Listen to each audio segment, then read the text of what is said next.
Walk me through what you mean by potential. Like what do you think is human potential?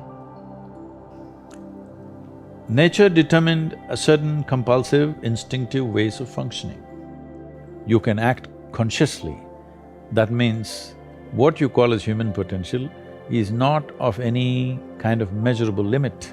It can go as far as you desire or as far as you have the courage to walk.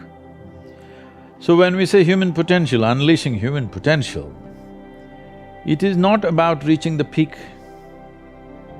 it is a trajectory. Because what our life is a combination of a certain amount of time and energy. Time is rolling away for all of us at the same pace. If you sit, it rolls away, if you sleep, it rolls away, if you do something, it goes away, if you don't do anything, it goes away. You're happy or miserable, it goes away. Time is running out for all of us. So it's only the energy that you can do different things with. If you bring your energies to a certain level of intensity and possibility, what somebody does in 10 years, you may do it in 1 year. This means if you live here for 100 years, it feels like in people's impact that you've created, it feels like you lived here for 1,000 years, simply because you have managed your life energies in a certain way. So for me, a human being impactful means, how conscious have you become? This is very important. Because if you're in compulsive cycles, then your energy gets wasted in so many things. In a day, let's take 24 hours, in that anyway most people by prescription in America they sleep for 8 hours So 8 hours means 1/3 of life is gone.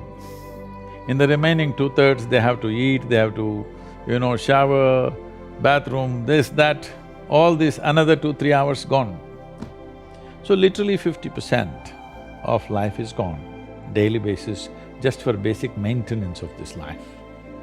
Remaining 50%, what they have, if you look at every single move that they may make with their body, their thought process, their emotions, you will see a whole lot of it is happening in compulsive cycles. Or in other words, if you are little sensitive to life, you will realize you are the biggest issue in your life. My thought, my emotion, my energy and my body are my instruments of function. They are not impediments in my life. But I would say for 90% of the human beings, the compulsions of the body, the compulsions of their thought, the compulsions of their emotions are ruling them most of the time. So how do you begin to break out of that? Like if we're all stuck in these compulsive patterns, how do you gain the consciousness that you're talking about and begin to, I don't know if the words go beyond, elevate, like how do you stop being in that endless cycle? Everybody wants a solution, but nobody wants to delve into the problem and see what is the nature of the problem that we have. Compulsion means we are going to the same place again and again, that means we are going in circles. The nature of physical existence in the universe is such, whether you take an atom, an individual atom, or the cosmic space, everything that's physical is always in cyclical movement. The atoms are doing their circles, the solar system is doing its stuff, the galaxies are doing their stuff, our own bodies are going through cycles. In fact, we are born because of the cycles in our mother's bodies. You know you're here only because you can see, hear, smell, taste and touch. This is the only way you know that you're here right now. Suppose you doze off, don't, okay? You don't know that you're here, isn't it? Yes. Even though you're here, your heart is beating, everything is functioning, the world is on, we are all here, but you won't know that you're here, nor will you know that I'm here or anybody else is here, isn't it? Yes. All that's happened is, life is on, full on, even within you. Only thing is, these 5 sensory organs have shut down. So your entire experience of life right now is happening because you can see, hear, smell, taste and touch. Just look at the nature of the sensory organs. In the very nature, they're outward bound, isn't it? Can you roll your eyeballs inward and scan yourself? No. Shall I give you a bad example? Sure. Our nose is located right above our mouth. Suppose you don't brush your teeth for 3 days. Though this nose is right here, it won't tell you you have not brushed your teeth. The whole room will know you have not brushed your teeth, but you will not know. This is the human predicament. It's very easy to see what's wrong with this guy, what's wrong with her, what's wrong with her. It takes a lot of observation to see what's wrong with this. That level of keenness of observation is missing in most people. They need to cultivate that. Yeah, so the notion of not knowing, the notion of responsibility are two things that are really powerful. Can I just correct that question? Yeah. Not knowing is not a notion, it's a fact. Okay. It's not a notion, you really do not know a damn thing about this existence, isn't it? Yes. We don't even know a blade of grass in its entirety. We do not know a single atom in its entirety. We do not know a single cell in this body in its complete context. We do not. We know some things. We can manipulate a few things, but we don't know much about it. Let's say we turn off all the lights.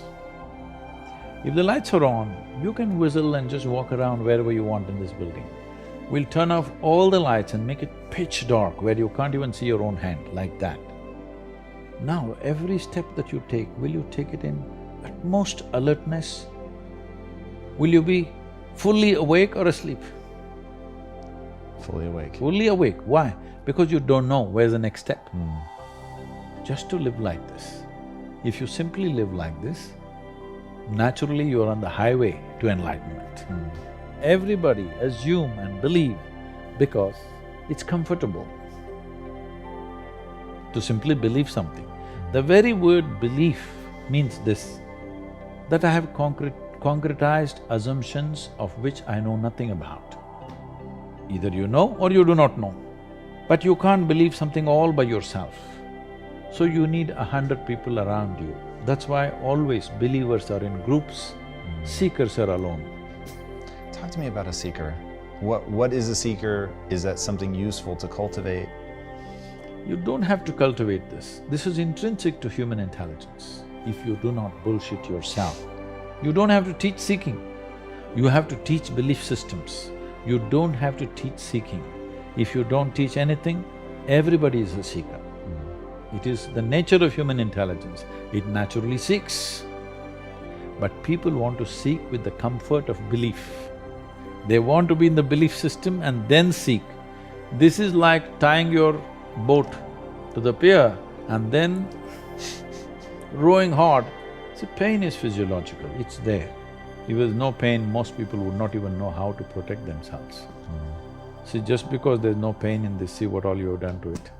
See, there's no pain in this, so that's why you took it off. If there's no pain in your nose, maybe you would have taken it off. Because there are many advantages, you will take in about 22% extra oxygen if you just remove this one thing, contraption.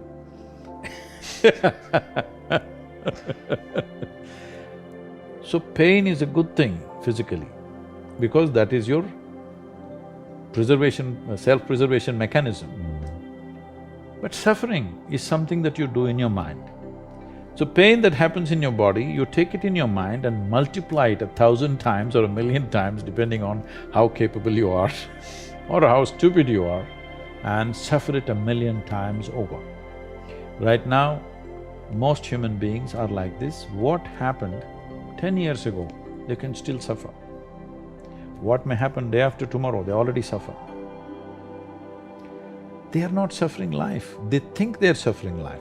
They're not suffering life, they are suffering the two most fantastic faculties that human beings alone have, a vivid sense of memory and a fantastic sense of imagination. Right now, if you make yourself miserable, you must understand you're sending a message to every cell in the body that I don't want to live. You might not have articulated it in your head yet, but when you become miserable, you notice suddenly your body seems heavy and it's like, doesn't want to get up from this chair. Have you seen this? Yes. When you're happy, you're willing to bounce at everything and do everything, bend backwards if necessary. Why this is happening is the message has gone to every cell in the body, this guy wants to die. They're all thinking, okay, what can we do to help him? But by then, of course, you recover. So you want to die, you want to live, you want to die, you want to live. The body is getting confused because you must understand this is a very intelligent body. It's taking instructions from you. Every cell in the body has an enormous sense of memory and intelligence. If you keep sending wrong messages, if they act, you're dead. Because you're sending contradictory messages, you're not dead, you're half dead. You can give it any number of exotic names. Essentially, you have turned your intelligence against yourself.